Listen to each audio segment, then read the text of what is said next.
So I officially understand what all of you were saying.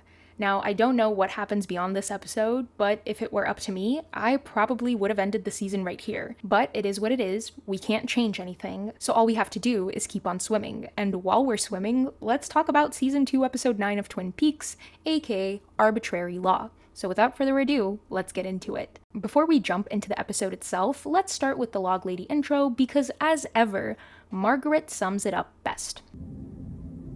So now the sadness comes. The revelation. There is a depression after an answer is given. It was almost fun not knowing. Yes, now we know. At least we know what we sought in the beginning. But there is still the question, why? And this question will go on until the final answer comes. Then the knowing is so full, there is no room for questions. And Margaret is absolutely right. Now that Laura's murderer has been caught and subsequently dies, it doesn't feel like triumph. It feels devastatingly heavy because things aren't truly resolved. The evil is still out there, and I guess that's why we still have 13 episodes left in this season. The episode opens up a couple of hours, I want to say, after Maddie's murder. Cooper asks Harry for 24 hours to solve the case. Harry, trusting Dale, grants him this. Albert pulls Dale aside and gives him his blessing to use whatever vision quest, intuition, or unorthodox method he needs to catch this ghoul before it strikes again. And Dale, feeling this immense weight and pressure on his shoulders, admits to the gang that he doesn't even know where to start. Hawk steps in and reassures Dale by saying that he's already on the right path. He just needs to follow it. So he does.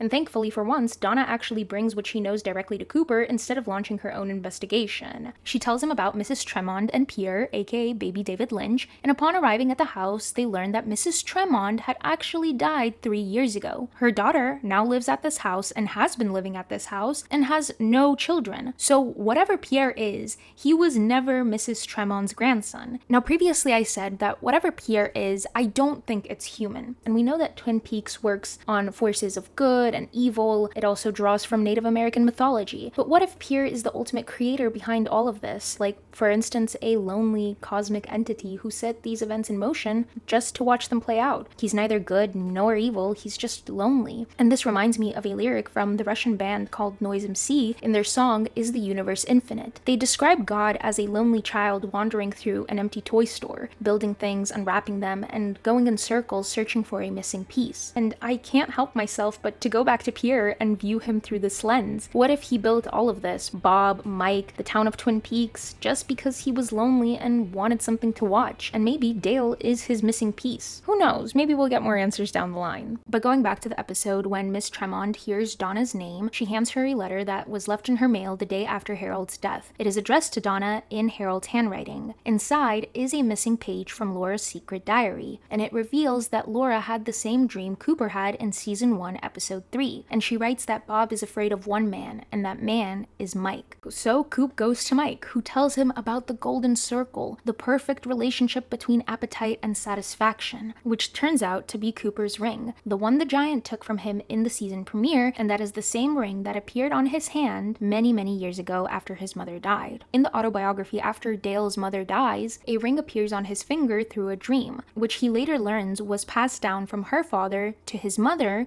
and then somehow to Dale. He puts it away for safekeeping, but after his neighbor Marie dies, and he loses belief in everything, the night before he leaves to find meaning again, he wakes up and the ring is on his finger. And I bring this up because I think the ring serves a massive purpose for Dale, obviously, and at first I thought it was just a talisman, like the evil eye. But the more I watched and the more I read, I feel like this ring also, on top of being his shield, I also think it tethers him to something beyond our reality. And that's why I think the giant took it, because Dale needed to see this investigation through without a sort of safety net, forcing him to be fully open and vulnerable to what the town was trying to show him. Despite the clue from Mike, Cooper still doesn't have a direct answer on who the killer is, so he gathers everyone at the Roadhouse: Harry, Albert, Hawk, Bobby, Leo, Major Briggs, the room service man, Leland, and Ben Horn. And at first, the scene really felt like it was setting up a classic Agatha Christie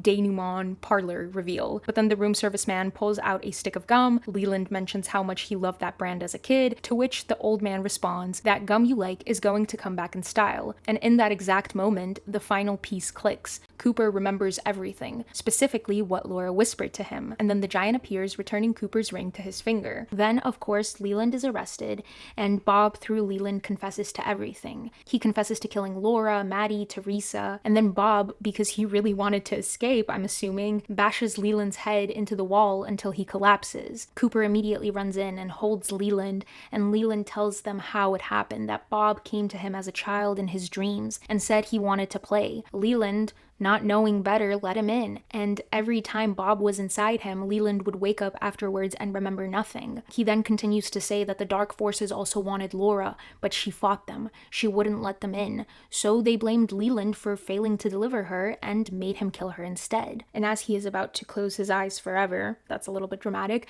Cooper guides him through his final moments, and he tells him to walk toward the light. Leland says in his final words that he sees Laura, and then he dies.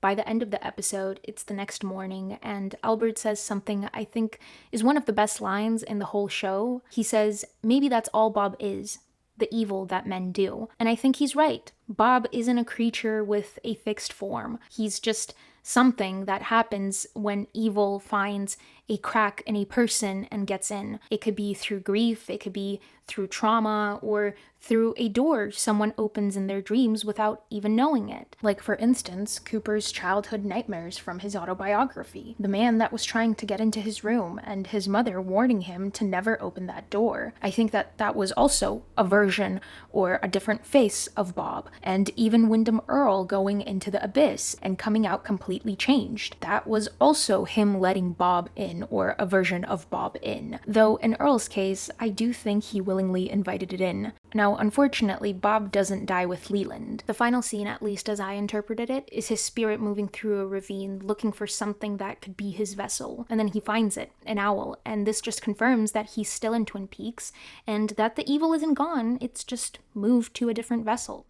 Now, before I finish this video, I do want to mention a couple of things that stood out to me. Thank you to those of you in the comments who pointed out Major Briggs' importance. In this episode specifically, he keeps reappearing at the exact right moments, the most notable being him bringing the room service man to the Roadhouse after the old man flagged him down on the road. And I feel like Briggs acts almost like a shepherd, somebody who guides people where they need to be without fully understanding why. And without him bringing the waiter through that door, Cooper might have not solved the case that night, and I wonder what will be his role moving on. Will he have the same role? Will he appear in moments that are important to the story? Secondly, the Pittsburgh connection, and although this doesn't really prove anything, but I did find it interesting, and I think it confirms what Albert said a little bit earlier, that Bob is the evil that men do. When Cooper, Truman, and Albert were interrogating Leland, who was then possessed by Bob, Bob said he likes knives, and then he brought up the Pittsburgh connection, which I think was about Wyndham Earle, Caroline, and the stabbing that almost killed Cooper. And so I think because of the amount of episodes we have left, this is them setting up that Wyndham Earle will reappear and that there will be this final showdown